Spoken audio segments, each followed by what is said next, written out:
E invito a la iglesia a que tomen sus lugares un momento, ya que el propósito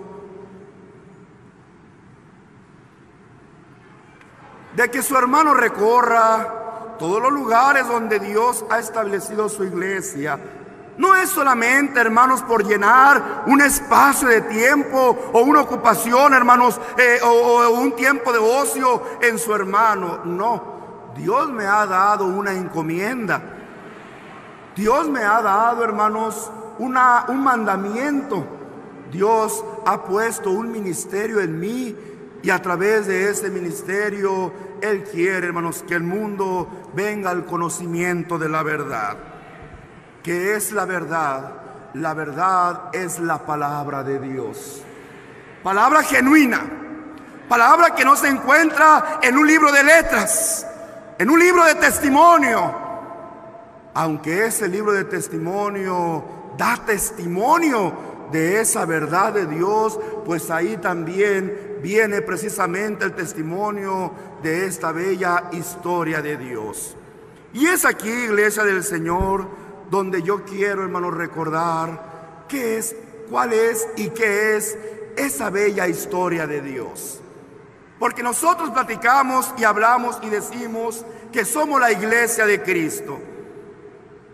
La palabra de Dios nos menciona que Jesucristo no vino a fundar muchas iglesias. Jesucristo vino a fundar su iglesia. Y esta iglesia se funda según los requisitos, las leyes, los mandamientos, ya no escritos en tablas de piedra, sino ahora escritos ¿en dónde, hermanos? En los corazones de aquellas almas que van aceptando la palabra de nuestro Dios. Porque a través de esa palabra, a través de esa predicación, el mundo va siendo santificado. Así lo dice el Espíritu de Dios: santifícalos en tu ¿qué cosa? Tu palabra. Tu palabra es la verdad. Entonces, cuando un hombre, una persona se deja llevar por una palabra que no es la de Dios, con dolor y tristeza, hermanos, ¿verdad? Aquel hombre no alcanza las bendiciones de Dios. Cuando Cristo llegó a la tierra, no encontró, hermanos, a un pueblo de Israel que servía a Dios. Sí, en sus pensamientos, sí, en sus formas, sí, en sus comprensiones, ellos creían que servían a Dios. Pero cuando Cristo llegó y les empieza a declarar que no era el servicio tal cual como Dios lo requería, sino ya como el hombre lo había descifrado, lo había querido hacer en su tiempo, en sus formas, en sus maneras, en sus comprensiones, el Señor empieza a manifestar las diferentes formas erróneas y equívocas de aquel pueblo que, aunque tenía conocimiento de Dios, no le servía como Dios quería, sino que cada quien, teniendo sus propios criterios, servían a Dios de una y de otra forma. Y encuentra dentro del judaísmo, dentro del pueblo de Israel, encuentra diferentes sectas, diferentes corrientes, diferentes grupos con diferentes comprensiones espirituales. Unos creían en el Espíritu, otros no. Otros creían en el Espíritu de Dios, otros no. Otros creían en la resurrección, otros no. Y cada quien, aunque eran parte del mismo pueblo, cada quien deducía lo que ellos querían y lo que ellos creían que era correcto. Y yo digo, tenía lógica. Y yo digo, tenían razón, porque no había sobre la faz de la tierra alguien que en representación de Dios, ¿sí, hermanos? Porque nosotros entonamos una alabanza y en ella, hermanos, hablamos y decimos una verdad. El pueblo muy amado de Dios. ¿El pueblo qué? Cuando este pueblo goza del amor de Dios, desde tiempos atrás, Dios pone ¿qué cosa? Dios pone a un escogido, a alguien que Él elige a alguien que Él pone para a través de ese alguien, hermanos, dar a conocer su verdad. Cuando Cristo viene a la tierra y se encuentra con este pueblo que conocía a Dios, que servía a Dios, pero no como Él no como Él lo requería, no como Él lo estaba pidiendo, no como Él, hermanos, lo había, hermanos, enseñado en sus profetas. Entonces, hermanos, el Señor manifiesta a aquellos hombres como hombres engañadores, que usaban la letra. ¿Usaban qué?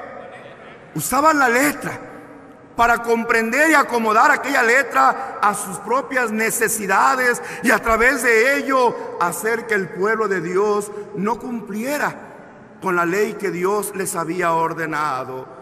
Pero dichoso fue el día cuando Dios manifiesta su buena voluntad a la humanidad, y a través de su propio Hijo vino a traer la verdad más perfecta, la palabra más hermosa, la palabra de esperanza, la palabra de vida eterna. Esto es parte de la historia de Dios, y nosotros somos parte de esta bella historia. Por eso su hermano Nazón, hoy en este día que está en esta bella ciudad de Monterrey, donde empezó no la historia de Dios, no la historia de Jesucristo, la historia de la restauración de la iglesia de Cristo. ¿La historia de qué? Dice su hermano. Porque esta historia, hermanos, va ligada a una historia, hermanos, que se escribió hace más de 2000 años.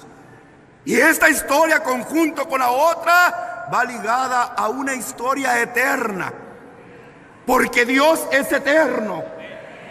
Dios ha existido desde siempre y hasta siempre. Su historia, la historia de Dios, es una historia eterna, llena de poder, llena de grandeza, llena de gloria, llena de obras, hermanos, incomprensibles para el ser humano, que nosotros, hermanos, tan solo conocemos una pequeña parte de esa historia eterna, la parte en la cual Dios nos permite ser a ti y a mí también parte de su historia. Esto es para que lo valores. Esto es para que lo disciernas, lo entiendas, te alegres en el Señor, y a través de tu vida vivas una vida agradecida con Él, dando testimonio de su bondad y de su amor. ¿Y cuál es ese pedazo de historia que Dios nos permite compartir con Él? Porque Él, desde antes de la fundación del mundo, Él empieza a crear un plano. En aquella omnipresencia, omnipotencia y omnisciencia de la cual goza Dios, Él empieza a crear un plano para crear, hermanos, un mundo donde Él quiere crear seres humanos, seres vivos, seres que al ser creación de Él, los quería crear para que estos seres le dieran la gloria a Él. Pero no quería crear seres, hermanos, como robots o computadoras que estuvieran programados a servirle, a adorarle, hermanos, sino quería entregar en ellos un espíritu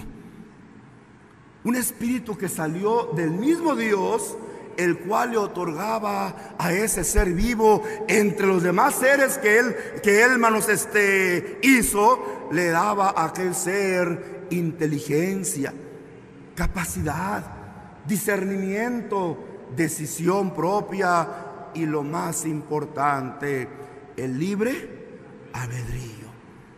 O sea, que Dios le otorga al hombre ese libre albedrío. Y Dios forma, hermanos, del polvo de la tierra al hombre, y en su grande potestad, haciendo todas las cosas conforme a su palabra, porque su palabra, hermanos, aquel verbo desde el principio se empezó a manifestar. Hagamos al hombre, decía el Señor, a imagen nuestra, a semejanza nuestra. que tenga el espíritu que va a salir de mí, espíritu que le dará vida, espíritu que le dará inteligencia, espíritu que le dará libre albedrío, espíritu que también le dará sentimientos, entre ellos la gratitud, para que este ser, al ver lo que yo quiero darle, sea un ser que me alabe, que me sirva y que me adore. Si me estoy dando a entender, iglesia del Señor. Y crea el primer hombre, y crea el primer hombre del polvo de la tierra, y puso en el hombre aliento de vida. Ese espíritu que sale de él, que vuelvo a recalcar, espíritu que nos da vida, pero también nos da, ¿qué, hermanos? Inteligencia. Y nos da, hermanos, ese libre albedrío para saber cómo, hermanos, discernir las cosas. Y el Señor, cuando crea al hombre y posteriormente le hace una compañera idónea, le da, hermanos, el primer mandamiento: yo te he puesto en un lugar donde tienes todo. Es un huerto precioso, es un huerto hermoso, del cual no tiene necesidad de trabajar, no tiene necesidad de hacer nada más que disfrutar de este huerto. Y dice la palabra del Señor que al inicio o al principio de esta historia del hombre, Dios se paseaba por el huerto y platicaba con el hombre.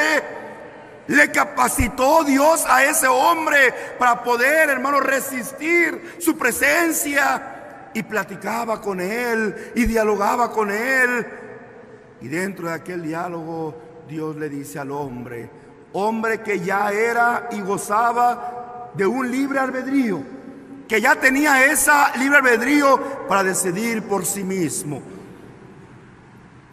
Hombre, hermanos, ¿verdad? El cual Dios, al ponerlo o al darle vida, le dice: todo esto bueno, todo esto grandioso, todo esto yo te lo voy a dar a cambio de que tú me seas obediente, a cambio de que tú hagas lo que yo te pida, a cambio de que tú hagas y camines conforme a mi deseo y a mi propósito. Y le dice el Señor: en este huerto yo he puesto muchos árboles frutales, y dentro de estos árboles frutales, dijo el Espíritu de Dios, que le dijo al hombre, ¿verdad?, tú podrás participar de ellos. Verás un árbol, tomarás su fruto y participarás de él, te saciarás de él, y tu cuerpo se alimentará y recibirá los minerales necesarios que tu cuerpo necesita, porque este cuerpo, al ser tomado de la tierra, necesita de minerales, proteínas, magnesio, potasio, zinc, hermanos, todo lo que contiene y necesita la tierra para poder dar fruto. Este cuerpo también lo necesita, porque del polvo de la tierra fue tomado. Cuando tú participes de este fruto, tú vas a gozar no solamente de ese alimento, sino que tu cuerpo tendrá fortaleza y seguirás viviendo. Pero he puesto en medio de este huerto, yo he puesto un árbol, el cual yo lo he nombrado el árbol del bien y del mal. Si tú participares de este árbol, de cierto te digo, vas a morir. Puedes participar de todos los demás. Ve a tu alrededor, ve este hermoso jardín que he creado para ti, hermoso, bello para que tú, pero solamente voy a poner un árbol. Y viene la pregunta del hombre y dice: hermano, si Dios no quería que el hombre pecara, entonces ¿por qué puso el árbol? Precisamente para eso, porque Dios quiso crear un ser que de su propia voluntad, que de su propia decisión, con su libre albedrío, le diera la gloria, la honra y la alabanza, ya que Dios también tuvo un hijo, un ángel de luz, al cual él llamó Lucifer, hermanos, que era un ángel que él amaba, que él, hermanos, se recreaba en su grandeza, en su belleza, porque todo eso Dios se lo había dado. Pero este ángel, dice la palabra de Dios, fue un ser que ambicionó lo que Dios tenía y quería ser semejante a Dios. Y tanto él como los ángeles, que este espíritu lleno de maldad empezó, hermanos, ¿verdad?, a arrastrar. Dice que Dios los mandó, hermanos, a un lugar que se le denomina el infierno, donde allá, hermanos, se dedicó este ser espiritual a darle lucha o guerra a nuestro Dios. Por eso Dios quiere crear en sí a este ser para poderse gloriar y decirle a Satanás que no todos los seres que él creó son malos como él lo fue desde un principio, sino que dentro de las creaciones que Dios iba a hacer, esta creación que era el ser humano, iba a ser un hombre agradecido, iba a ser un hombre que iba a valorar las bendiciones que iba a recibir de parte de Dios. Por eso el Señor le dice a Adán: no vas a comer de este fruto, porque el día que comieres de él, de cierto te digo, ese día vas a morir. Estando, hermanos, Adán consciente de eso, él trató de obedecer la palabra de Dios. Y cada vez que veían aquel fruto, pues se retiraban de él, sabiendo que había una pena, una sentencia, un castigo, si ellos participaban de aquel fruto. Pero Satanás, ¿quién?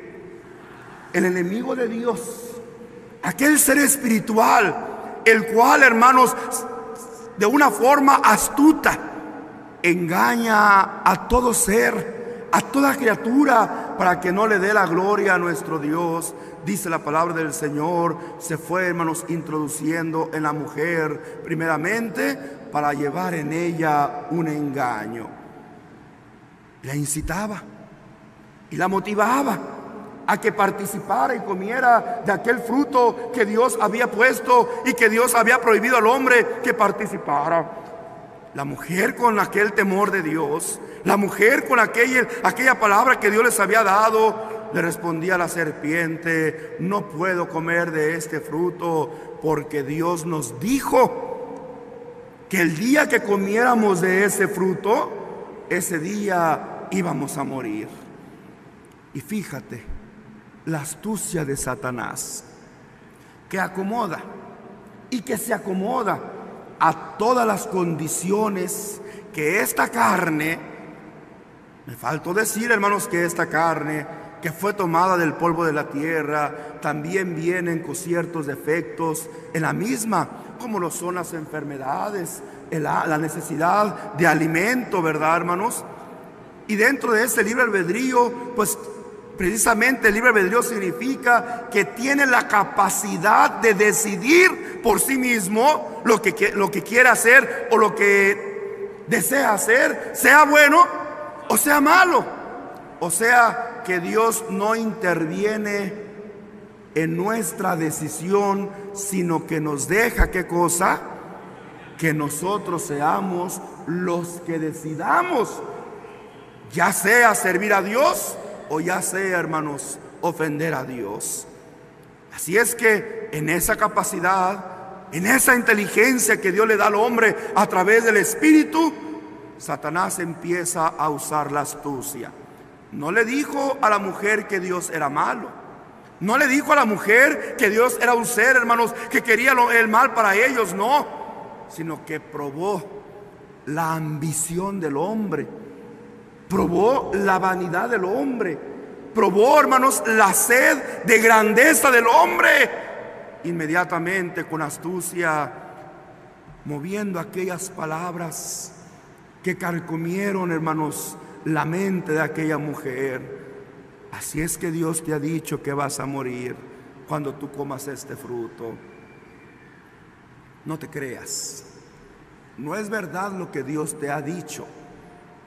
Al contrario, Dios sabe que el día que tú comas de este árbol, tú serás semejante a Dios, conociendo el bien y el mal. Cuando tú comas de este fruto, tus ojos van a ser abiertos y vas a discernir entre una cosa y otra. ese mal que hoy no conocen, lo vas a conocer y serán semejantes a Dios.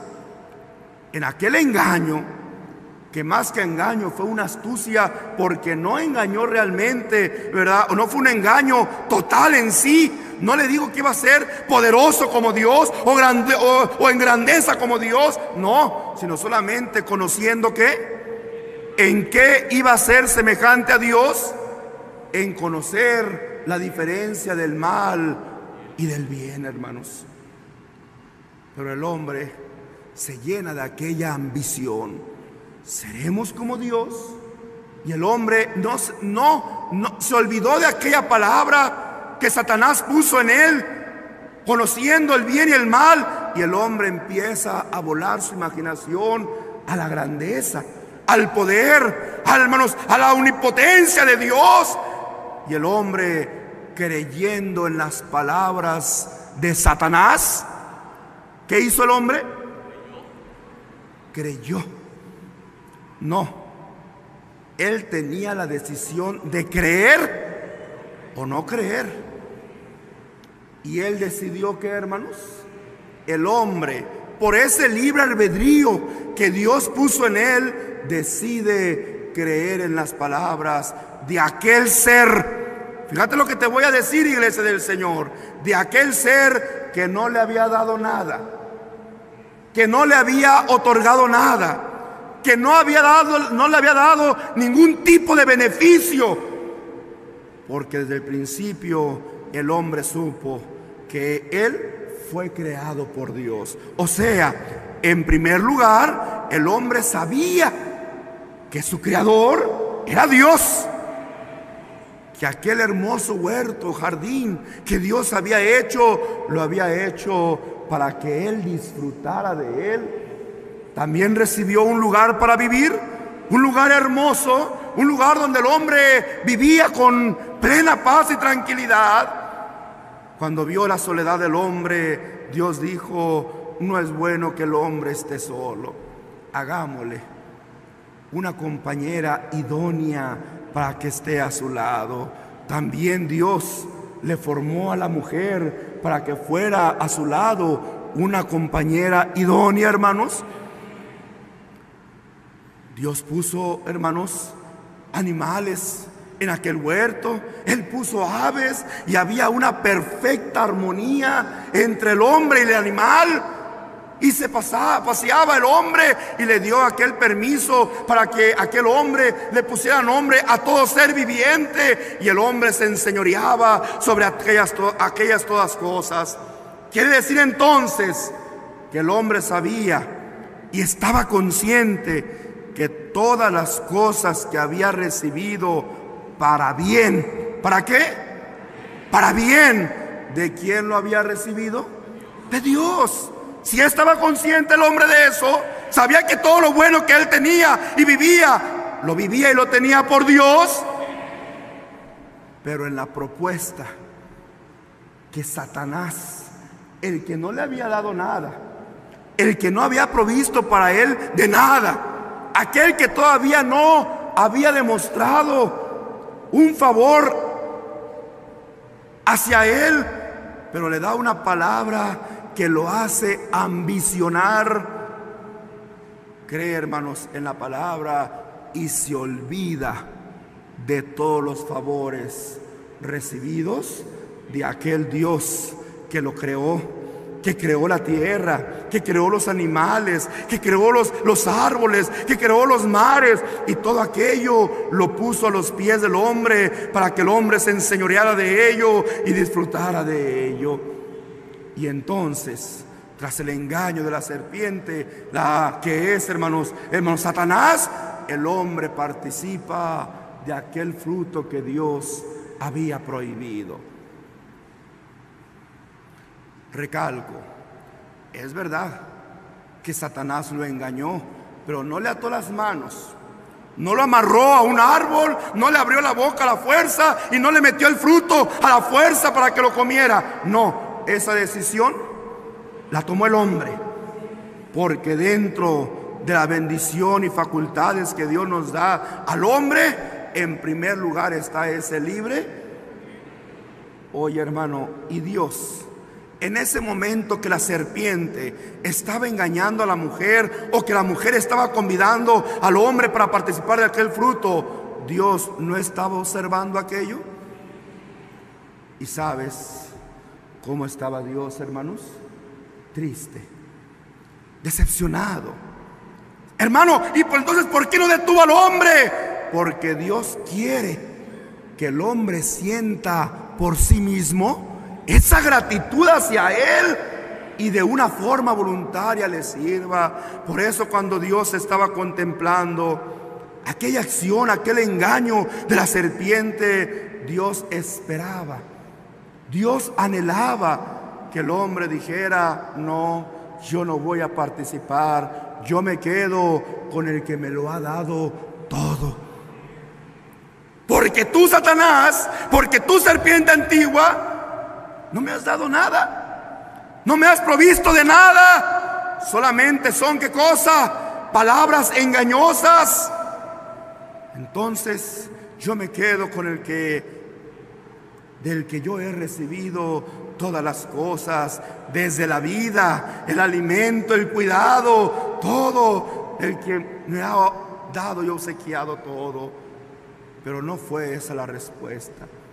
Con dolor, con tristeza, Dios vio la respuesta del hombre que se siente seducido a la ambición de ser grande como Dios, y al ser, hermanos, seducido por aquellas palabras dulces, prueba de aquel fruto, y en aquel momento, hermanos, conoció su primer vergüenza, que estaban desnudos.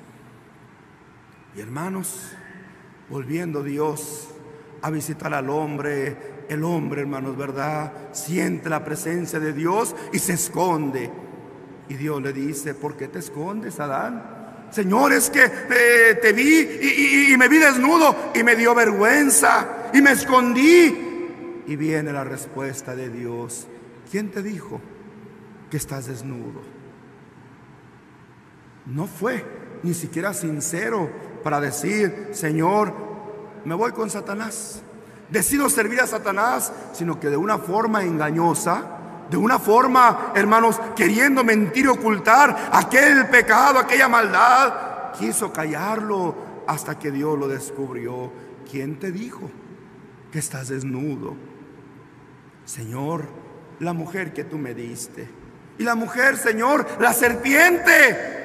Y sí es cierto, la serpiente fue la que los engañó, pero no fue la culpable, porque la decisión en el hombre se encuentra, ese libre albedrío para que el hombre decida lo que realmente él quiere hacer. Satanás nos puede provocar, nos puede tentar, nos puede poner enfrente todas las cosas habidas y por haber en el mundo para hacernos caer, pero al final de cuentas el hombre es el que tiene, ¿qué cosa? El hombre es el que tiene la decisión de decidir si hacer o no hacer, o caer en aquella provocación. Esa fue el inicio de la historia de la humanidad, que forma parte de la historia de Dios. Ese pedacito de historia de la humanidad que forma parte de esa historia eterna de nuestro Dios. Con ese fin, Dios, hermanos, creó al hombre para que el hombre le diera, para que su creación le diera la gloria y la alabanza.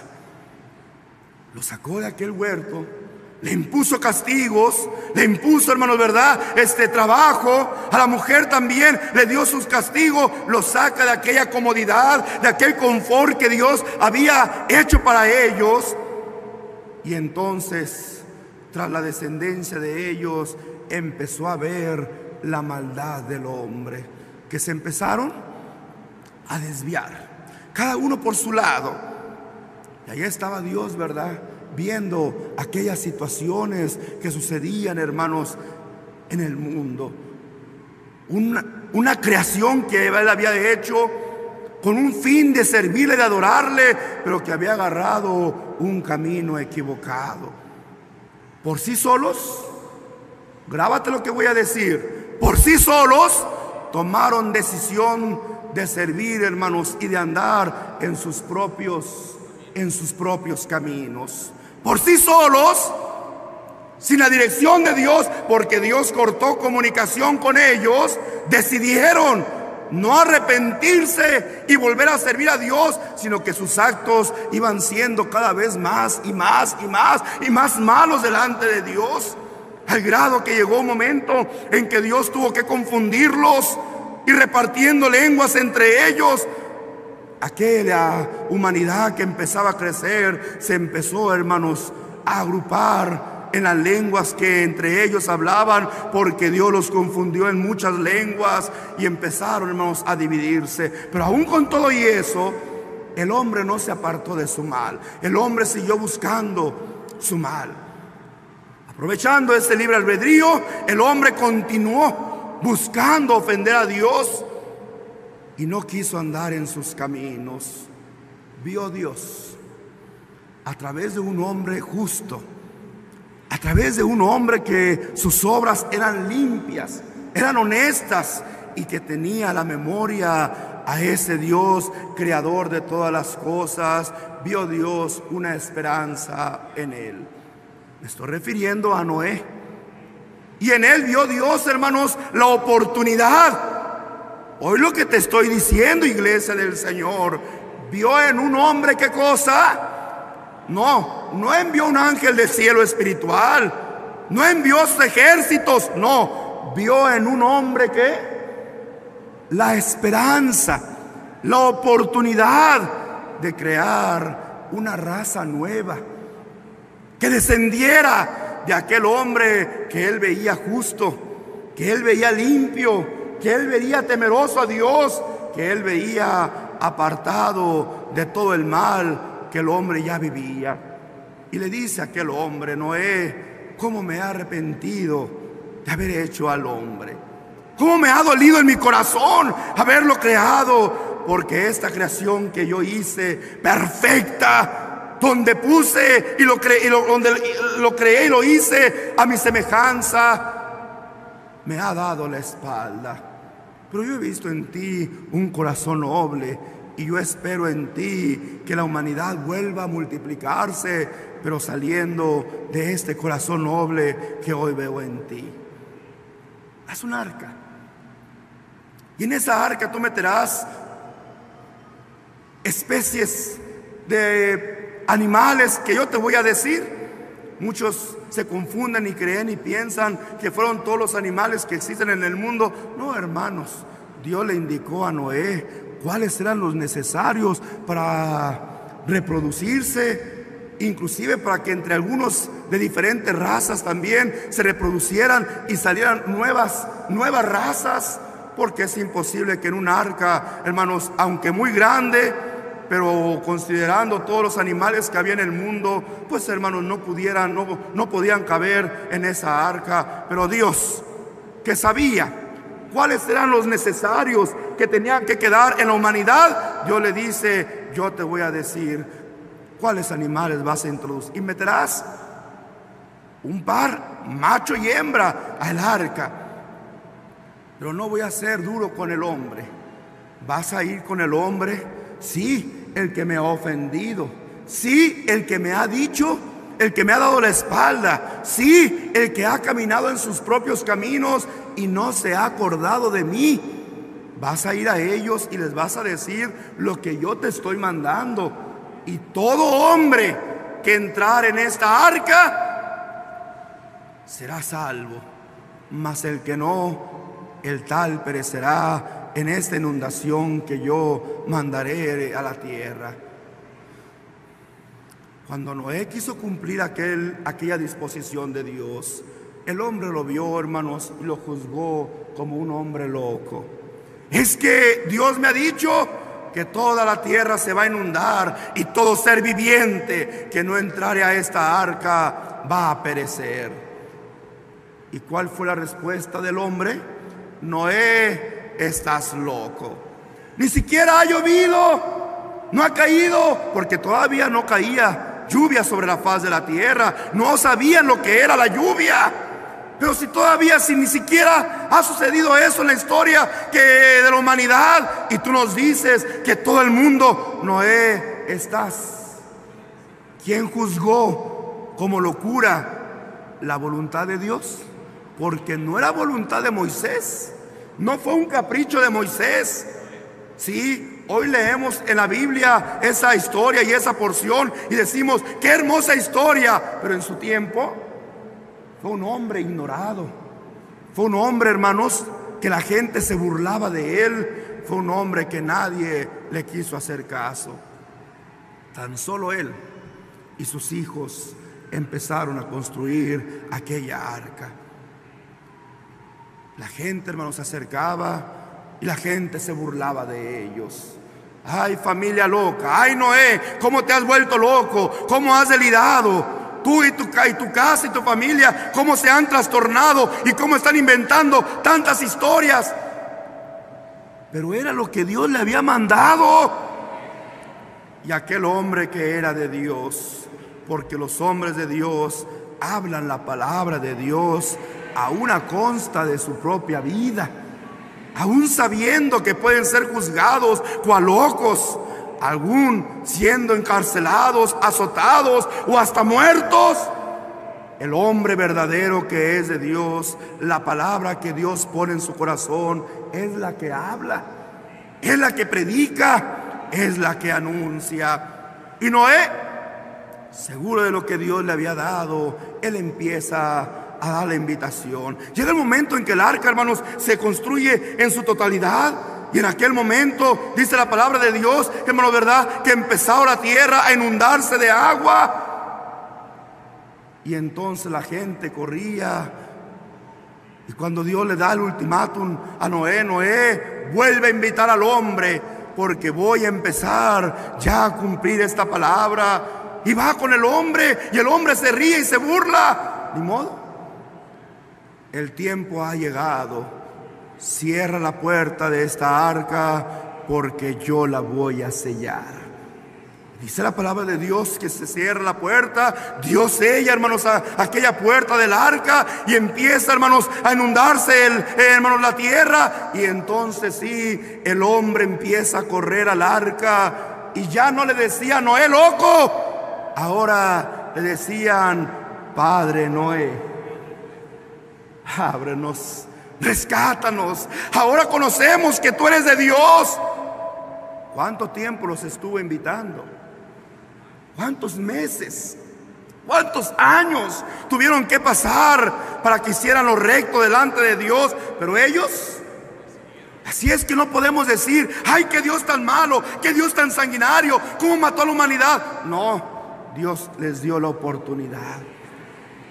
Pero el hombre, en su libre albedrío que Dios les había otorgado, el hombre, ¿qué cosa? Y aquel hombre que Dios puso, y aquel hombre que Dios estableció, y aquel hombre que Dios, hermanos, le dio la indicación que hacer, juzgado por los hombres como loco, hasta el último entendieron que no era más que un padre para ellos, en la confianza y en la fe que tenía puesta en su Dios. Así continúa la historia de la humanidad. Pero vuelve otra vez la humanidad, hermanos, a desorientarse. Y hermanos, fallece Noé, fallecen sus hijos, y otra vez la humanidad empieza a buscar sus caminos. Y vuelve Dios otra vez en Abraham, siervo de Dios justo, hombre piadoso, hombre de fe. Vuelve Dios a darle y a ver una esperanza para la humanidad. Abraham, en ti yo quiero hacer un pueblo que voy a hacer grande, un pueblo que voy a multiplicar, un pueblo que va a ser varias naciones, un pueblo que va a tener reyes, un pueblo que va a ser poderoso. De ti va a salir, y yo quiero que de ese corazón noble salga ese pueblo. Sí, vuelvo a recalcar, Abraham también era un hombre como tú y como yo.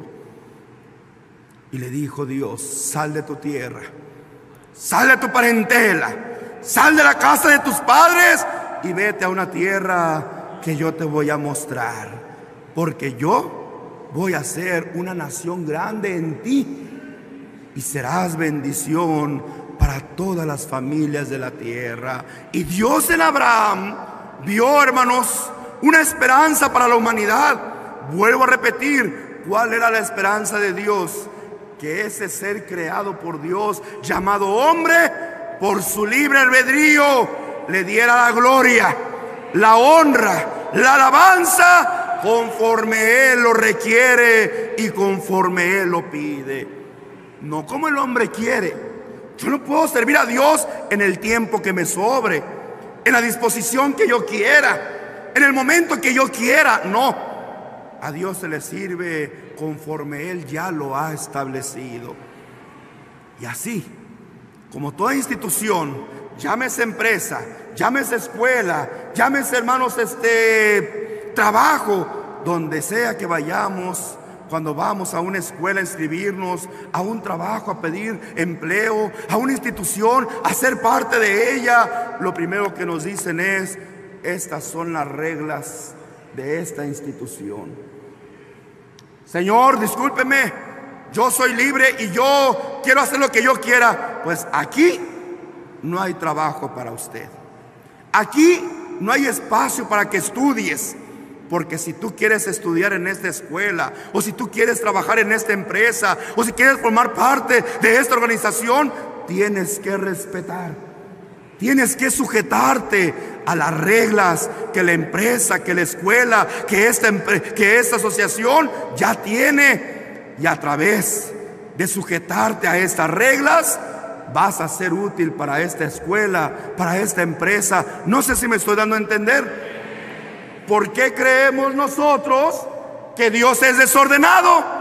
Y que Dios dice: pues tú sírveme como tú quieras, en el tiempo que te quede, de la forma que tú quieras. ¿Tú crees que Dios es ese Dios desordenado? Yo te lo digo, nuestro Dios es un Dios de orden.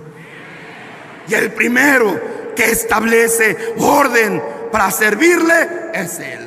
El primero que puso condiciones para servirle es Él. Por eso hablé desde el principio de Adán, que aunque le dio todo, también le dejó, hermanos, establecido promesas de bendición y promesas para muerte.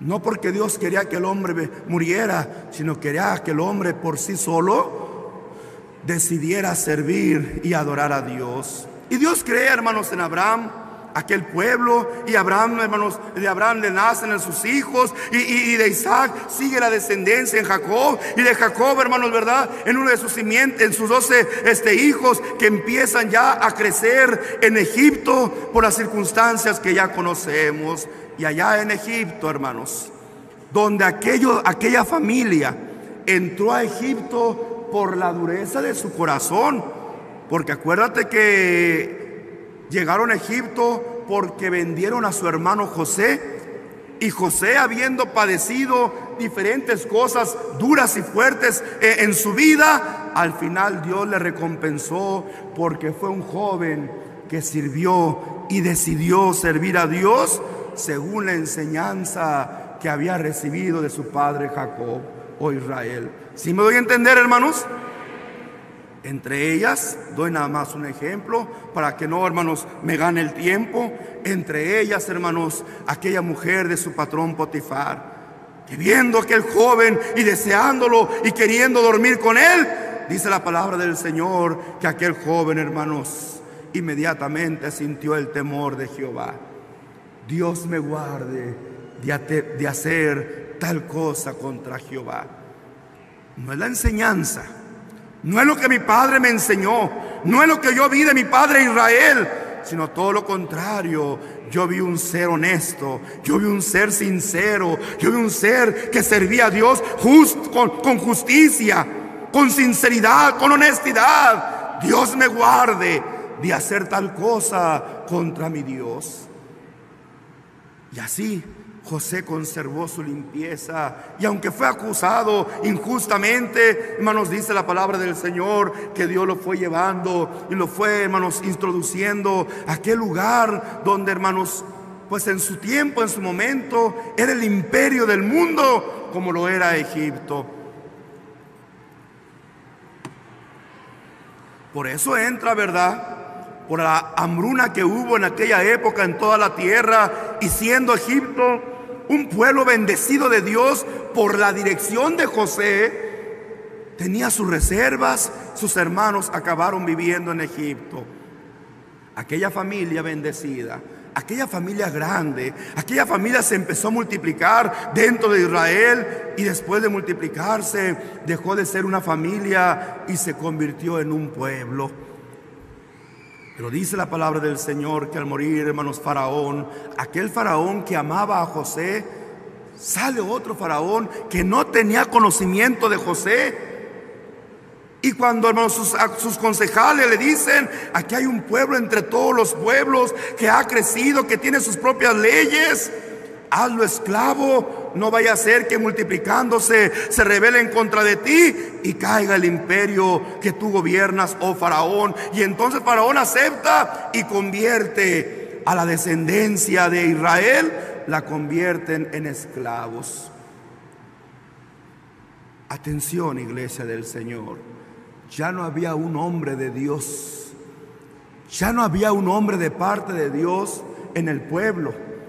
Sí había hombres ancianos, sí había hombres sabios, sí habían hombres que trataban de recordar a través de las historias la enseñanza de su padre Abraham, Isaac y Jacob. Pero en ese momento no había palabra de Dios manifestada a través de aquellos hombres que Dios pone para dirigir a la humanidad, para dirigir al hombre. Y aquel pueblo vivió en esclavitud, en una esclavitud extrema, en una esclavitud, hermanos, muy dura, muy fuerte. Y Dios se olvidó de aquel pueblo, por cuanto aquel pueblo también se olvidó de Dios.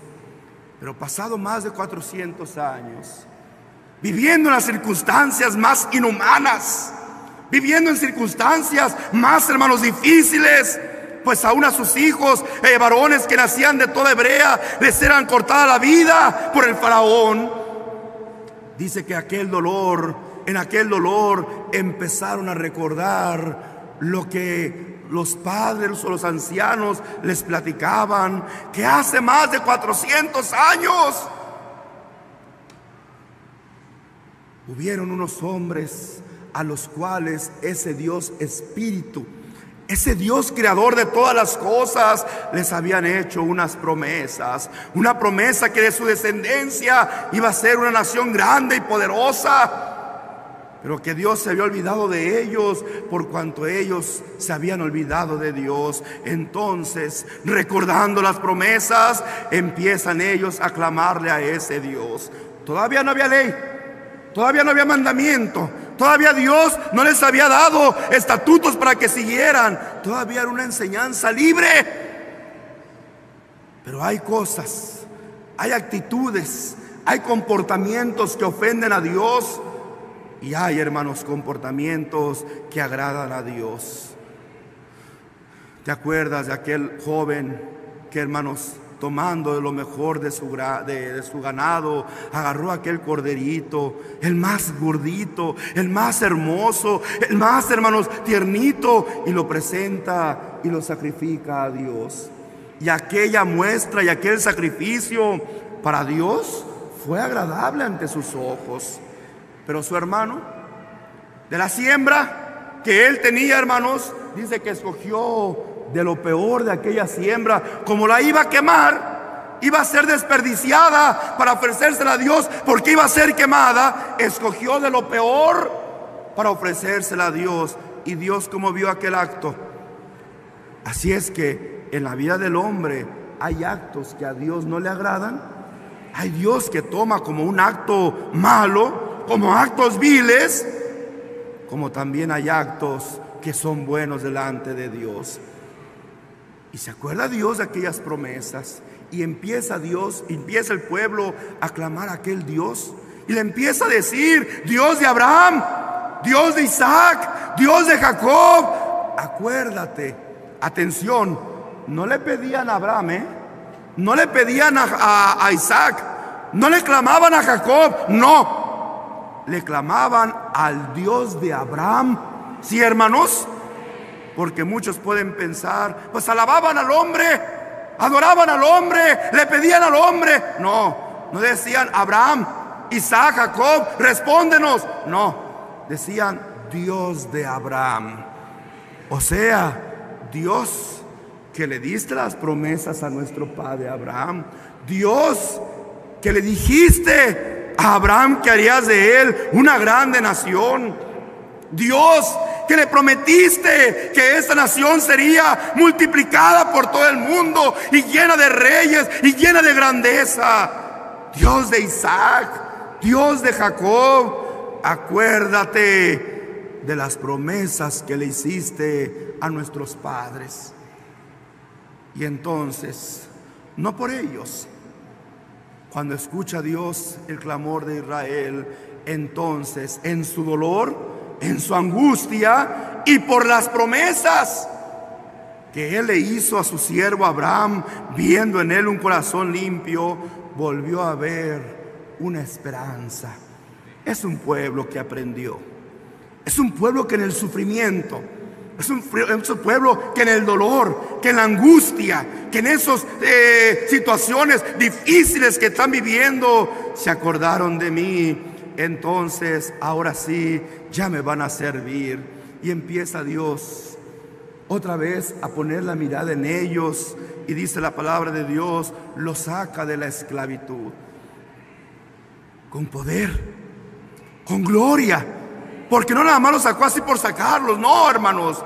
Dice la palabra de Dios, otra vez, dice la palabra de Dios, que Dios levantó a un hombre llamado Moisés, que estaba ya trabajando con su suegro Jetro, que había huido inclusive de la casa de Faraón, porque se había dado cuenta que él descendía de ese pueblo de Israel. Y entonces, hermanos, defendiendo a sus hermanos, por descendencia, hermanos, y sabiendo que le había faltado a Faraón, huye, sabiendo que era una falta muy grande la que había cometido y que posiblemente hasta le costara la vida. Pero allá, cuando estaba pastoreando sus ovejas de su suegro, cuando estaba él viviendo una vida tranquila y feliz, sí, porque se dedicaba a pastorear las ovejas de su suegro. Él ya se había olvidado de Egipto. Él ya se había casado con aquella mujer y ya había decidido hacer una vida tranquila. Él vivía en paz, él vivía tranquilo, él vivía satisfecho con la parte de vida que le había tocado vivir. Pero allá dice, se encuentra una zarza que estaba ardiendo. Y al ver que aquella zarza no se consumía, se acerca a ver qué sucedía cuando escucha la voz de Dios. Moisés, quita el calzado de tus pies, porque este lugar en donde estás pisando es un lugar santo. Ay, hermano Nazón, esos cuentos, ¿usted las cree? Yo lo creo, porque yo creo la historia de Dios. Porque yo soy parte de la historia de Dios. Y esta historia es la única historia verdadera. Y yo creo en el testimonio que me dio Moisés, porque Moisés fue un hombre de Dios. En su tiempo no le creyeron. En su tiempo dudaron de él. En su tiempo, tal vez su suegro, tal vez su esposa, tal vez sus amigos. Moisés, ¿qué vas a hacer? Pues Dios quiere que vaya a Egipto y que saque de la esclavitud. Pero Moisés, ¿dónde crees que vas a hacer eso? Un reto, una encomienda que Dios le había encargado, imposible, porque él sabía que aún humanamente, al presentarse frente a Faraón, ahí mismo Faraón lo pudiera haber mandado matar. Pero él confiaba en aquella voz que había escuchado, aquella voz que le había dicho: yo soy el Dios de tu padre, de Abraham, de Isaac y de Jacob, y he escuchado y he oído la aflicción de mi pueblo y he decidido sacarlo de esclavitud. Por lo tanto, quiero que tú vayas. ¿Quiero que qué? ¿Qué le dice Dios a Moisés? Oye, hermano, y Dios no podía sacar a Israel así nada más porque sí. No tenía poder para haberlo hecho. ¿Por qué tuvo que recurrir a Moisés? ¿O que Moisés tenía muchos poderes, o tenía mucha fuerza, mucha influencia? Por eso recurrió a Moisés, hermanos. Al contrario, era un hombre que había huido ¿de dónde? De Egipto. Pero precisamente por eso, para manifestar su grandeza, para manifestar su poder. Y viene la pregunta que siempre yo les he dicho desde que empecé mi ministerio: pero hermano, si Dios tenía poder, ¿por qué tuvo que elegir a Moisés? ¿Por qué no a otro? Y viene mi pregunta: ¿y por qué no? ¿Por qué tenía que elegir a otro? ¿A quién tenía que elegir? Cuando nuestro Dios poderoso hace lo que Él quiere, como Él quiere y en el que Él quiere. No es el hombre el que le pone a Dios su orden o la línea que tiene que seguir. Es el hombre el que tiene que sujetarse a la voluntad de Dios. Y si el hombre no lo entiende, ahí está la perdición del hombre. Por eso Dios le dice: hoy he decidido que vas a sacar a Egipto. Y el temor más grande de Moisés fue: bueno, Señor, yo voy con Faraón y le digo, deja sacar a Israel, pero ¿y tu pueblo? ¿Cómo me va a creer? ¿Qué les voy a decir a ellos? ¿Quién dice que me van a aceptar como su guía, como su líder? Y ahí estaba, hermanos, ¿verdad? Tú ve, yo voy a hacer contigo. Fue todo lo que le dijo. Pero Señor, dame otra señal. Como que es muy increíble lo que me estás pidiendo. Es algo imposible. No te preocupes, yo voy a estar contigo. Y confiando en esa palabra, Moisés se enfrenta, hermanos, a lo que humanamente no era posible. Y ya supimos, ya sabemos, hermanos, ¿verdad? Todo lo que tuvo que suceder. Cuántas plagas, cuántas manifestaciones. Hermanos, Dios pasa, ¿verdad?, a Israel por el medio del mar y, hermanos, destruye a la gran cantidad del ejército, a la mayoría del ejército de Egipto. Lo destruye, hermanos, ahogado entre las aguas de aquel mar. Y dice la palabra del Señor que otra vez, cuando Dios llama a Moisés para darle ya requisitos, ya ahora sí mandamientos, ya ahora sí estatutos, y empieza Dios a platicar con él para darle la ley que ahora Israel tienen que cumplir. Porque ya Dios, al ver que ya no era un hombre de buen corazón, sino que era una nación, muchas cabezas, muchos pensamientos, muchos razonamientos, entonces ya no iba a haber un acuerdo entre unos y otros. Unos pensarían de una forma, otros pensarían de otra forma. Pero Dios, en su sabiduría tan perfecta, hermanos, les pone una ley para que a esa ley todos se sujetaran, y a través de esa ley, hermanos, Él pudiera beneficiar al pueblo de Israel. Y les dice el Señor: si vosotros oyereis mi voz, si vosotros cumpliereis mi pacto, si vosotros obedeciereis a mi ley y os sujetareis a mi palabra, entonces vosotros seréis mi especial tesoro entre todos los pueblos, porque mía es toda esta tierra. O sea, ¿cuánto tiempo pasó desde el tiempo de Adán hasta el tiempo de Moisés? Y Dios seguía viendo en el hombre una, ¿qué cosa? Una esperanza, que aquella creación que Él hizo le diera a Dios, ¿qué? La honra, la gloria y la alabanza. Y así pasaron. Y cada vez que Israel se olvidaba de Dios, Dios se olvidaba de ellos, no mandando un hombre que representara a Dios para que les hablase la verdad de Dios, cayendo en sus propias confusiones, sirviendo a Dios a su manera y cayendo en esclavitudes, en muertes, en batallas. Y así sucedió durante mucho tiempo. Hubo un tiempo en que Dios se cansó también de este pueblo al ver la dureza de su corazón, y determinó Dios no mandar profeta de él a la tierra que le representara, y volvieron a pasar más de 400 años en que no se oyó la voz de Dios sobre la faz de la tierra. Ahí viene el lapso donde yo te dije al principio: Israel, que ya conocía a Dios, que ya tenía los mandamientos de Dios, empezaron a servirle según sus propios conceptos. Pues a mí me dirige este sacerdote, a mí me dirige este doctor, a mí me dirige este doctor de la ley, a mí me dirige este hombre sabio.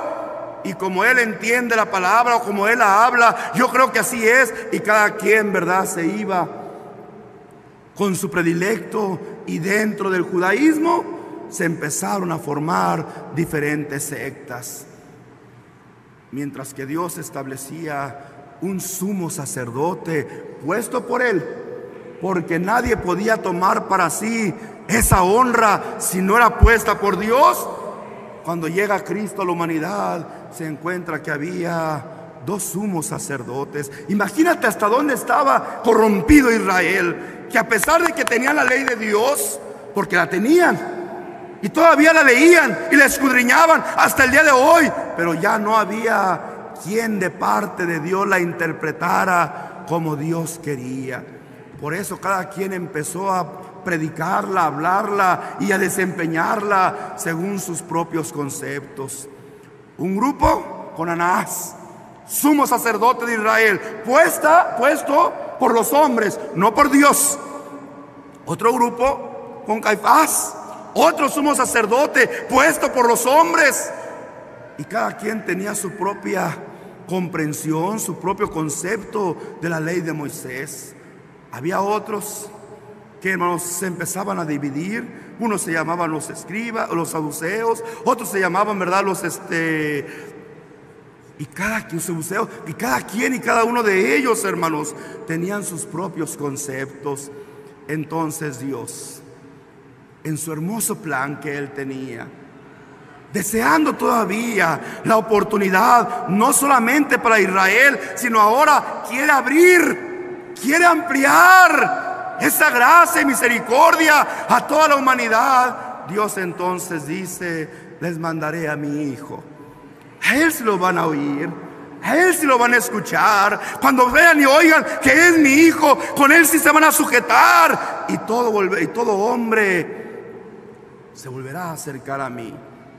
Pero el Señor vino primeramente a Israel, porque fue su prioridad, fue su primera encomienda que Él recibe de Dios: tratar de rescatar a las ovejas perdidas de Israel. Y dice la palabra de Dios: pero Israel, a los suyos vino, pero los suyos se escandalizaron cuando le dijo: yo soy hijo de Dios. ¿Cómo? No puede ser posible. Ese Dios poderoso, ese Dios espíritu, omnipotente, omnipresente, omnisciente, tiene un hijo de carne y sangre. No puede ser posible. Y allí estaba el hombre queriendo ponerle condiciones a Dios, reconociendo que es un Dios omnipotente y diciendo: no puede tener un hijo de carne y de sangre. Qué contradicción, ¿verdad, hermanos? ¿A dónde lleva la sabiduría humana? Que decía el apóstol Pablo: delante de Dios esa sabiduría viene a ser como basura. Dios hace lo que Él quiere, porque Él quiere, y en el que Él quiere, Él no tiene por qué pedirle permiso al mundo ni a los sabios del mundo. Él es Dios, y todo lo que ha querido Él lo ha hecho. Y lo que Él ha hecho es perfecto, es único, es grandioso. Porque ese Dios, hermanos, nos lo ha demostrado a través de esta bella historia. Manda a su Hijo amado Jesucristo, pero, hermanos, no le da oportunidad. Los Hebreos, dice la palabra del Señor, que aún viendo, que aún contemplando en Él aquellas maravillas, dice: no quisieron recibirle. ¿Eres tú el que has de venir, o viene otro? Y el Señor les decía: pues aquí están mis maravillas, aquí están los milagros. Ustedes me están buscando para hacerme un daño, y yo les digo: ¿por cuál de mis acciones, por cuál de mis hechos me vas a condenar? porque resucito al muerto, porque limpio al leproso, porque le doy la vista al ciego, porque le doy el habla al mudo. ¿Por cuál? ¿Por cuál de mis obras? Otro grupo de ellos lo reconoció como un verdadero hombre de Dios, porque llega Nicodemo, hermanos, en representación de aquel grupo de doctos, ¿verdad?, de Israel, y le dice: Señor, maestro, sabemos que tú vienes de parte de Dios. No le dijo sé. ¿Cómo le dijo? Sabemos. Quiere decir que no era el único, sino que había un conjunto de rabinos, un conjunto de maestros, ¿verdad?, que reconocían que Él era de parte de Dios, porque las obras que tú haces, nadie las puede hacer si no es Dios en eso. Lo que tú haces es hermoso. Pero otros, aún sus obras decían: por Belcebú, príncipe de los demonios, echa fuera a los demonios. Hoy sí vemos y conocemos, hermanos, a nivel mundial a un Jesucristo que todo el mundo quiere y adora y sirve, y dicen: Jesucristo es el Rey de Gloria. Eso no fue en su tiempo. En su tiempo, aunque la gente corría atrás de Él y las multitudes se le reunían por el milagro, se le reunían por la maravilla, se le reunían por las manifestaciones que hacía en favor de ellos. Señor, llegaban los ciegos: queremos ver, y el Señor les daba la vista. Señor, queremos, aquí está un mudo, quiere hablar, y le daba el habla. Señor, aquí están nuestros enfermos de lepra, y les daba la sanidad. Señor, aquí están nuestros muertos, y Él los levantaba. Pues claro, la multitud, qué cosa, hermanos, corría atrás de Él y decía: es un profeta. Pero luego llegó el momento en que tuvo que manifestar su verdadera venida, hermanos, a este mundo, que no era solamente hacer milagros. Eso lo usó eso lo usó Jesucristo. Entiéndolo bien, iglesia del Señor.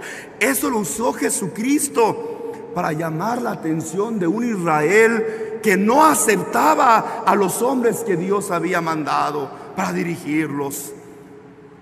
Porque aún el Señor, ¿verdad?, lo manifiesta allá en el monte del Olivar: Jerusalén, Jerusalén, que matas a los profetas y apedreas a los que te son enviados.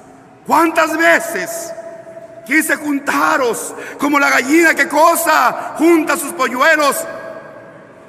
Mas vosotros no quisisteis. A unos apedreaste, a otros mataste, a otros perseguiste, a otros encarcelaste. ¿Cuántas veces? Y allá estaba, hermanos, la frustración del Señor, que queriendo rescatar a esas ovejas perdidas de Israel, no quisieron, sino que todavía, hermanos, esperan ellos a ese Mesías que ha de venir. Y entonces Dios, viendo que su pueblo, al que Él había amado y al que todavía ama, pero que por su dureza de su corazón no los puede recibir, porque aún a su propio hijo rechazaron, aún a su propio hijo despreciaron. Y aquellos que tantos beneficios recibieron del Señor, después estaban allá entre la turba gritando, hermanos, ante Pilato, ¿verdad? ¡Crucifícale! ¡Crucifícale! ¿Dónde estaba la multitud que corrían cuando Él les hacía los milagros? ¿Dónde estaban los cientos o miles de personas que se juntaban allá, hermanos, en el monte para escuchar su sermón? ¿Dónde estaban aquellas gentes que corrían en Jerusalén, que corrían en el mar de Galilea, que corrían en Jericó y que se le amontonaba toda la gente? ¿En dónde estaban ahora, hermanos? Ahora, hermanos, lo tenían abandonado porque ya no les quiso hacer milagros, porque ya no quiso darles el beneficio, hermanos, material, porque lo que Él traía, más grandioso, más hermoso, más sublime, único, hermanos, lo que ningún ojo vio antes, lo que indagaban, lo que buscan todavía hoy los hebreos, y quieren indagar y se preguntan: ¿en qué persona, en qué tiempo Y el Espíritu de Dios en su momento les decía a ellos: no sigan buscando, no sigan indagando, porque estas cosas maravillosas no son para vosotros. Así es que solamente escriban, sellen el libro, ciérrenlo, porque no es tiempo todavía de que se abran estos misterios.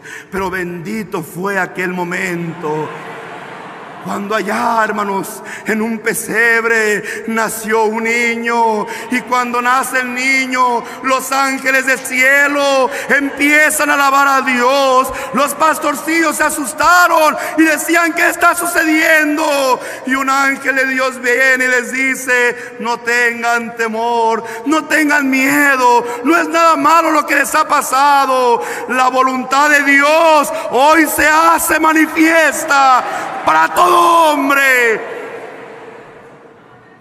Israel reprochando y, hermanos, evitando al Señor. Entonces el Señor da su vida por toda la humanidad. Señor, empieza él a orar con su Padre. La hora ha llegado.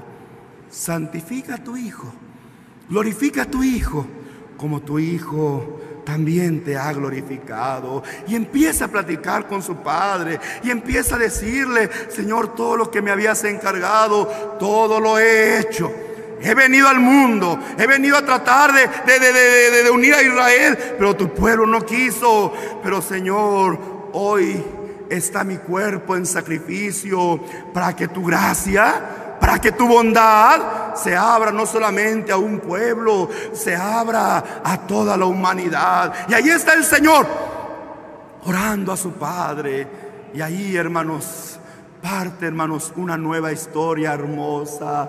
Ya no la historia del pueblo de Israel. Sí, sigue siendo la historia de Dios, porque vuelvo a repetir, en ese pedacito de historia de la humanidad que Dios nos permite compartir con su historia eterna, ahí hubo un antes y un después.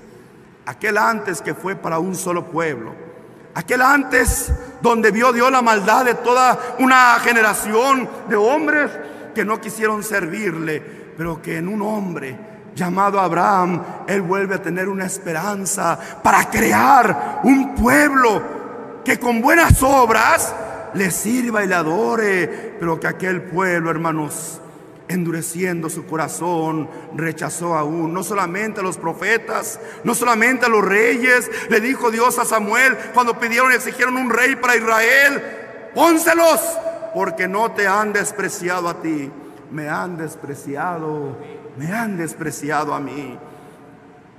En el tiempo del Señor, Él da su vida por nosotros. Y allá en la oración, en aquella plática que Cristo tenía con su Padre, entonces Él empieza a vislumbrar un grande pueblo. Mientras Él estuvo en el mundo, Él anunciaba que era necesario establecer su iglesia. No sus iglesias, porque Cristo no vino a fundar muchas iglesias. Él vino a fundar una sola iglesia. Poniendo Dios, ¿poniendo quién? Poniendo Dios en su iglesia, no en sus iglesias. Poniendo Dios en su iglesia, primeramente apóstoles. Y llamó a los que Él quiso. Y aquellos que Él llamó vinieron a Él. Y allá estaban 3 pescadores. Les dijo: vengan, yo los voy a hacer pescadores de hombres. Y allá estaba otro médico: ven, sígueme, yo te voy a hacer que sane las almas. Y allá estaban otros hombres profesionistas: síganme. Y desde gente, hermanos, popular hasta gente profesionista, el Señor llamó para que estuvieran con Él y establecer primeramente en su iglesia.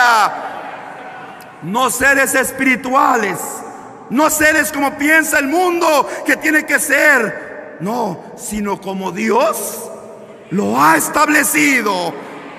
Y entonces, dando su vida por nosotros, en aquella plática el Señor vislumbra, porque había trabajado, y el tiempo que Él trabajó, dice la palabra de nuestro Dios, que Él anuncia: me es necesario hacer las obras de Dios mientras el día dura, porque vendrá otro tiempo de oscuridad, otro tiempo de tinieblas, otro tiempo donde nadie, ¿sí? ¿Donde qué?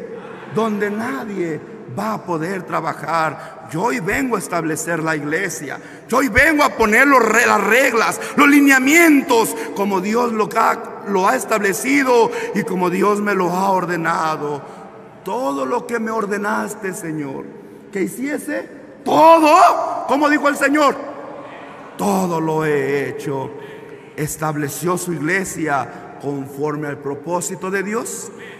Estableció su iglesia conforme Dios le indicó. Estableció su iglesia con los reglamentos, con los lineamientos que Dios le puso. Así es, había cumplido.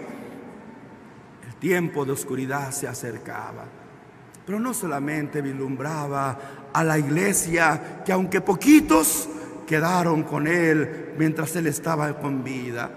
Un promedio, dice la palabra de Dios, de 120 personas. Sí, hermanos.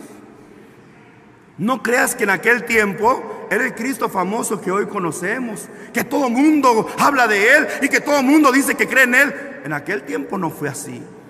La iglesia que quedó en el momento que nuestro Señor Jesucristo durmió o entregó, hermanos, su espíritu al Señor, en ese instante, en ese momento, la iglesia de Cristo era un promedio, contando a las familias de los discípulos, de los apóstoles, un promedio de 120 hermanos.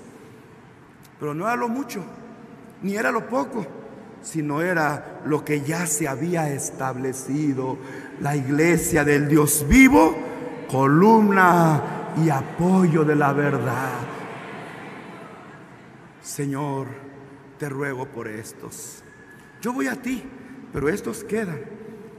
Y te ruego que tú los ayudes y que el mundo vea que así como tú estás en mí, yo estoy en ellos, y has hecho una unidad perfecta, tú en mí y yo en ellos, para que al anunciarme ellos puedan llevar también esa vida y el mundo vea que así como tú me enviaste, yo los he enviado a ellos. Pero no solamente te ruego por estos que están creyendo en ellos, no, Señor. Ya el Señor empezaba a vislumbrar un tiempo de restauración. Aquel tiempo en el que el Señor, a través de su apóstol Pablo, mencionaba, ¿verdad?, el cual iba a existir otro amanecer, otro día, donde aquel inicuo que se iba a desarrollar en aquellas tinieblas iba a ser destruido con el resplandor de la venida del Señor. No nada más te ruego por estos de esta época, no, Señor. También hay otra época hermosa que va a venir. También hay otra época grandiosa donde tú vas a establecer los lineamientos, tus mandamientos, tus leyes, no escritas en un libro, no escritas en una piedra, escritas en el corazón de cada uno de ellos. Y te ruego por aquellos que han de creer en ellos, por la palabra que yo voy a darles a ellos. Bendita sea su gracia, bendito es su amor. Y entrega a él el Espíritu. Y hermanos, a los discípulos que él había elegido personalmente, los pone a trabajar en Jerusalén. Pero luego, hermanos, a un hombre llamado Saulo, que era de Tarso, se le aparece, hermanos, caminando hacia Damasco. Y allá, hermanos, se le aparece y le dice: Saulo, Saulo, ¿por qué me persigues? ¿Quién eres, Señor? Yo soy Jesús. Le encomienda el ministerio a los gentiles y lo manda hacia los gentiles para que también se predique el evangelio del Señor. Pero llega el tiempo en que la noche, hermanos, se aproximaba. La iglesia, hermanos, que no se iba a acabar, porque la iglesia no se acabó, sino conforme a la profecía que dijo Juan, se cumple lo que él, hermanos, había profetizado. Se le dieron alas como de la gran águila, aquella mujer que fue perseguida por Satanás para querer a destruir, pero no pudo destruirla, porque a aquella mujer se le dieron, ¿qué cosa? Las alas de la gran águila, y fue llevada a un lugar desierto, donde fue escondida por un tiempo, tiempos y la mitad de otro tiempo. Y entonces el dragón, que es Satanás, fue a hacer guerra con los que quedaron en la tierra, y ahí empezó, hermanos, ese tiempo de oscuridad y ese tiempo de tinieblas, porque Dios vio que el hombre no daba oportunidad para que la iglesia de Cristo creciera, sino que en sus desvíos y confusiones obligaban, imponían a la humanidad a que creyeran en una religión, y empiezan las cruzadas, y empiezan las inquisiciones, y empieza el hombre, en el nombre de Dios, en el nombre de Cristo, en el nombre de la cruz, en el nombre del Espíritu Santo, empiezan a matar a las personas, empiezan a hacer guerra con las naciones para imponer una religión. Y yo les digo, todo eso fue mentira, todo eso fue engaño, porque la predicación de Cristo no se debería de llevar de esas formas. Cristo es amor, Cristo es verdad, pero lo más importante, Cristo por Dios es libre albedrío. Jamás Cristo vino a imponer su voluntad o su doctrina. Cristo la vino a manifestar para que cada quien, como Él lo dijo, ir por todo el mundo, y el que creyera, ¿el que qué? El que creyere y fuere bautizado en mi nombre, este será salvo. Yo le daré una promesa, la promesa de la vida eterna. Y así, hermanos, ¿verdad? Se realiza esta bella historia. Hermano Nazón, ¿y por qué habla usted de estas cosas? Porque la historia de la iglesia primitiva en aquel tiempo llegó a su fin, como llegó a su fin con el último profeta, pero vuelve a escribirse después de 400 años la historia de un pueblo, hermanos, dentro de la historia de Dios. Después viene el tiempo otra vez de oscuridad, pero también anunciado por el apóstol del Señor, que volvería el resplandor de Cristo a destruir a ese inicuo, y volvería la iglesia a emerger en otro tiempo donde la humanidad creyera y aceptara su santa palabra. Y así se da un 6 de abril del año de 1926, se oyó la voz de la tierra, aquí en esta ciudad de Monterrey, a un varón que tenía su destino ya marcado por él mismo, trabajando para unos pastores engañadores, hermanos, llamados Saulo y Silas. Y allá Dios le habla a aquel hombre que estaba en un aposento muy humilde, un cuartito, hermanos, de tejabancito, hermanos, de cartoncitos, hermanos, y de adobe las paredes. Y aquel hombre que estaba descansando con su compañera recibe aquel llamado: aquí hay un varón cuyo nombre será Aarón. Se levantaba el hermano Aarón. Inmediatamente despertaba a su compañera: Elisa, levántate. ¿Escuchaste lo que oí? No, viejito, no escuché. Pues ¿qué estás soñando? Vuélvete a dormir. Confundido y meditando en estas cosas que él había escuchado, él volvía a recostar, hermano, su cabeza. Cuando él estaba meditando en estas cosas, empezó a ver aquel tejabancito que empezaba a desaparecerse. Entonces vio las estrellas, y algo le llamó la atención, que las estrellas se empezaban a juntar, y cuando se juntaban empezaba a formar un hombre, una frase, y aquella frase decía: tu nombre será Aarón, y lo haré notorio por todo el mundo, y será de bendición. Se levantaba él otra vez, hermanos, asombrado. Elisa, despiértate, mira el techo, mira el cielo. ¿Cuál techo? ¿Cuál cielo? Estás soñando, vuélvete a dormir. Y él entonces volvió a recostarse confundido, atónito, asombrado, asustado, emocionado por lo que había escuchado y visto. Y entonces empezó a meditar, porque él creía, hermanos, que aquella palabra era para uno de aquellos pastores que él servía, pues una de sus esposas estaba esperando un hijo. A lo mejor es la voz de Dios, pero ha de ser para ellos, porque el hermano va a tener un hijo y entonces Dios le está dando un nombre a su hijo. Pero estando él otra vez meditando, vuelve otra vez a ver la expansión del espacio, y entonces aquellas estrellas vuelven a formar una imagen. Vemos, aquella imagen era una mano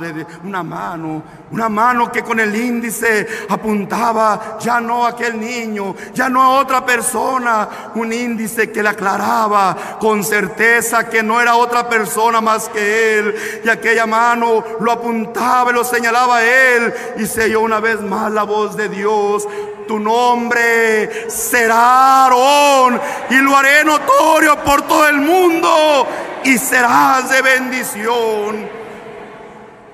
Señor, ¿y usted cree en esas mentiras? ¿Y usted cree en esas cosas? Sí, yo, Nazón Joaquín, yo creo en esta palabra. Como creía en Moisés, como creía en Josué, como creía en David, como creía en Salomón, en Jeremías, en Elías, en Isaías, como creía en Pablo, como creía en Pedro, como creía en Juan, como creía en Tomás, en sus escritos, yo también creo en el testimonio fiel y verdadero del apóstol de Jesucristo, Aarón Joaquín González. Porque Dios, a través de sus obras y de su manifestación, ha dado y ha dicho que es verdad lo que él habló con su siervo. Pasaron 36, 38 años de su ministerio. Y entonces, hermanos, Dios quiso llamarlo a su justo descanso. Lo recogió como a todos los hombres de Dios. Él ha recogido, porque cuando estamos revestidos de esta carne, somos mortales, hermanos. Esta carne es mortal, no nuestro espíritu. Nuestro espíritu fue creado para ser eterno. Sí, hermanos, otra vez, nuestro espíritu fue creado para hacer ¿qué cosa? Para ser eterno. Pero esta carne sí es mortal. Esta carne sí tendrá un fin. Y entonces nuestro hermano Aarón, al igual que Cristo nuestro Señor, llegó un momento en que tuvo que morir en este cuerpo. Y ya unos pocos años antes, en aquella ciudad de Veracruz, estando un joven ministrando la iglesia de aquel lugar, de aquella ciudad, del puerto de Veracruz, y habiéndole también hablado aquí al joven, que leyendo y estudiando las Sagradas Escrituras, leía aquella porción de la Biblia donde hablaba de un ángel, el cual, hermanos, posaba su pie sobre la tierra y el otro sobre el mar. Y él estaba indagando aquella porción y preguntándose: ¿qué serán estos misterios? ¿Qué serán estas manifestaciones? ¿En quién se darán estas cosas? Cuando oye la voz de Dios que le dice: ese ángel eres tú. Pasado unos cuantos años, pocos años después, aquel 9, hermanos, de junio del año de 1964, cuando Dios recogiera a nuestro hermano Aarón, Dios levanta a nuestro hermano Samuel, manifiesta la elección que había hecho ya en él, y de esta forma continúa, hermanos, el ministerio apostólico, el ministerio de la restauración de la iglesia de Jesucristo. Pero llegó también aquel día triste, 8 de diciembre del año 2014, cuando Dios tuvo a bien, porque todo lo que hace Dios es para bien, hermanos. Para nosotros la muerte en la carne no es un mal, al contrario, para nosotros es un triunfo, porque ahí empieza realmente una inmortalidad hermosa, hermanos, prometida de parte de nuestro Dios. Y Dios lo llama a su descanso eterno, hermanos, y Dios permite que su cuerpo sea honrado, porque su labor fue hermosa. Cómo trabajó, cómo se entregó a su pueblo, 50 años de arduo trabajo, 50 años de lucha, para que la iglesia del Señor gozara con el respeto de la sociedad, respeto que la iglesia al principio no tenía. Pues tú eres testiga que en el tiempo del hermano Aarón, cómo te ofendían, cómo te agredían, cómo se burlaban de ti, cómo te decían agualona, aleluyas, cómo te agredían físicamente, y aún hasta les quitaban la vida tan solo por ser de un grupo religioso diferente al mayoritario. Pero Dios fortaleció tu fe. Pero Dios te hizo sentir que estabas en la verdadera iglesia de Dios, donde no se imponía la voluntad de Dios, sino que por voluntad propia tú decidías servir en los principios, en los reglamentos y en los mandamientos de nuestro Dios. Y fuiste para Dios fiel, y Dios te bendijo y Dios te prosperó. Y el trabajo y la lucha del apóstol Samuel Joaquín por lograr, hermanos, lugar en la sociedad. Celebramos hace unos días atrás, el 2 de octubre del año, si mal no recuerdo, del 68, cuando fue instituida en la hermosa provincia, hermanos, ¿verdad? Se levantó por parte del presidente López Mateos la bandera blanca de cero analfabetismo en la colonia hermosa provincia, la primer colonia a nivel nacional que fue declarada cero en analfabetismo. Lucha y esfuerzo del apóstol Samuel Joaquín en los 4 años que él apenas llevaba en su ministerio. Y así transcurrieron 50 años. Por eso Dios quiso que se honrara ese hermoso cuerpo que se entregó, cuerpo que se sacrificó, cuerpo, hermanos, que trabajó incansablemente en el camino del Señor. Y allá, aquel 8 de diciembre, en aquella madrugada, Dios tuvo, hermanos, a bien levantarlo y darle su descanso. Cuánto dolor, cuánto sufrimiento, cuánto pesar, hermanos. Aunque confiábamos en Dios, estábamos todavía, ¿qué va a suceder? ¿Qué va a pasar? Cada quien empezamos a ver nuestras vidas, y al menos yo lo digo por mí, yo veía mi vida incierta. ¿Y qué va a ser de mí, Señor? Ya no está el que me defendía, ya no está el que me protegía, ya no está el que me amparaba. Señor, ¿qué va a ser de mí? ¿Qué va a ser de mi vida, de mi familia? Y empezaba yo a imaginarme las peores cosas humanas, y entonces yo empecé a decidir en mi vida: Señor, yo me voy a ir lejos, concédeme allá en un lugarcito, en la iglesia más lejana, allá perseverar y buscar mi salvación. Pero yo me voy a retirar porque me sentía solo. Y en aquel pensamiento que tenía, yo empezaba a tener mucho miedo, porque sabía que sin Dios no éramos nada.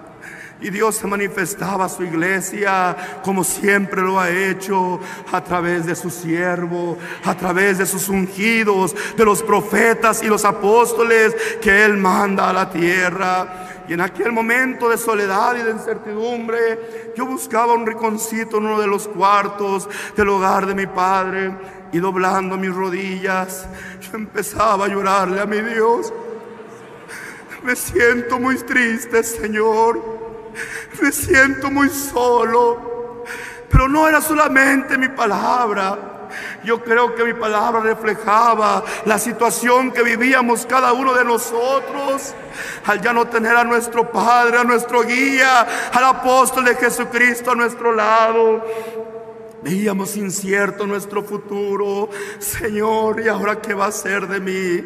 ¿Y ahora qué va a ser de mi familia, de mis hijos? Y ahí oraba el Señor y decía: Señor, ¿a quién más voy? ¿Con quién más recurro? Consuélame, porque me duele mucho.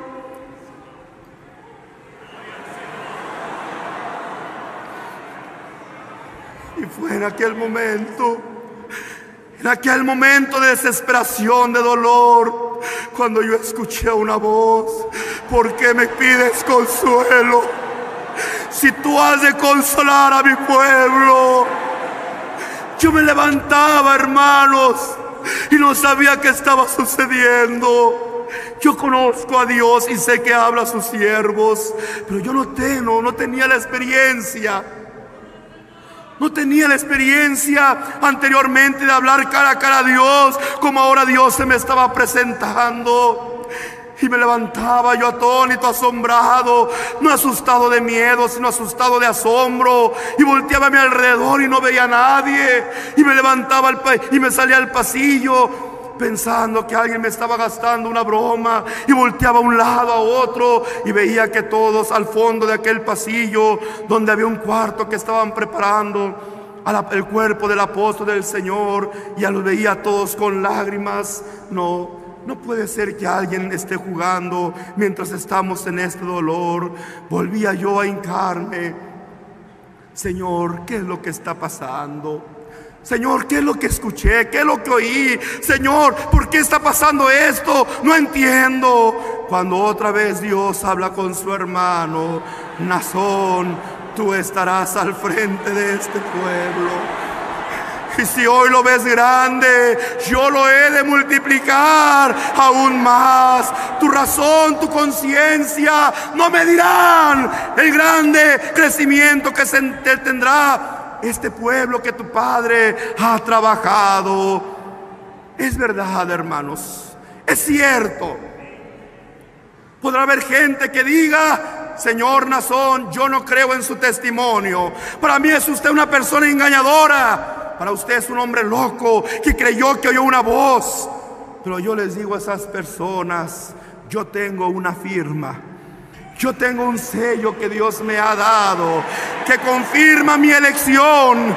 Porque la elección de los hombres de Dios no se da por votaciones, no se da por elección del cuerpo ministerial. Esta elección viene directamente de Dios, y Dios la confirma en el corazón de la iglesia del Señor.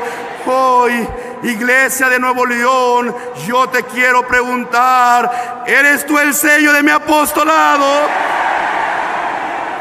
¿Creíste en el apóstol Aarón Joaquín? ¿Creíste en el apóstol Samuel Joaquín? ¿Crees en tu hermano Nazón? Si para otros no soy apóstol, para vosotros ciertamente lo soy. Vosotros sois el sello que Dios me ha dado, y con vosotros seguiremos conquistando al mundo, no con muerte, no con cruzadas, no con inquisiciones, no, con la palabra eterna, con la palabra de amor, con la palabra de nuestro Señor Jesucristo, la que salva, la que da esperanza, la que nos lleva a la vida eterna. Así es que tomó a Aarón para restaurar su iglesia, tomó a Samuel para continuar esta restauración, y hoy toma a Nazón su siervo. Y hoy hay maravillas, hay proezas, milagros, y hay grandeza, y de lo que no era, hoy es, y es en nosotros. El Dios de los tiempos hoy nos da el tiempo para ser. El Dios de las eternidades hoy nos da la eternidad para vivir. El Dios de las grandezas hoy nos hace grandes para proclamarlo al mundo. El Dios de las batallas hoy nos hace guerreros para luchar por Él. Así es que, iglesia del Señor, hoy vengo a hablar de esta bella historia. Somos una porción de la historia de Dios, de esa historia eterna, de esa historia más maravillosa. No te vengo a hablar de una historia de conquistadores, ni de historia de romanos, ni de historia de no, hermanos, esta historia es más bella, esta historia es eterna, esta historia empezó desde siempre y seguirá siendo hasta siempre. Tú Eres parte de esta historia. Por eso anhelaba venir a este lugar, para decirte a ti, iglesia de Nuevo León, tú que iniciaste esta bella historia de la restauración, ¿quieres que le demos la gloria a Dios? ¿Quieres que alabemos su nombre? ¿Quieres que adoremos al único ser que Dios comparte la adoración? Esto es, a su Hijo amado Jesucristo. Entonces, yo quiero que el coro entone una alabanza para posterior de ella, aquí en este lugar, donde se oyó en esta restauración por primera vez la voz de Dios en esta ciudad de Monterrey. Aquí, allá en aquel entonces, un hombre alabó su nombre. Hoy son miles de almas que alabarán, que bendecirán el nombre de nuestro Dios, el nombre de nuestro Señor Jesucristo. Oh Creador del cielo y la tierra. No sé si lo sepa el coro. Entónenlo en el nombre del Señor para que posteriormente adoremos a nuestro Dios.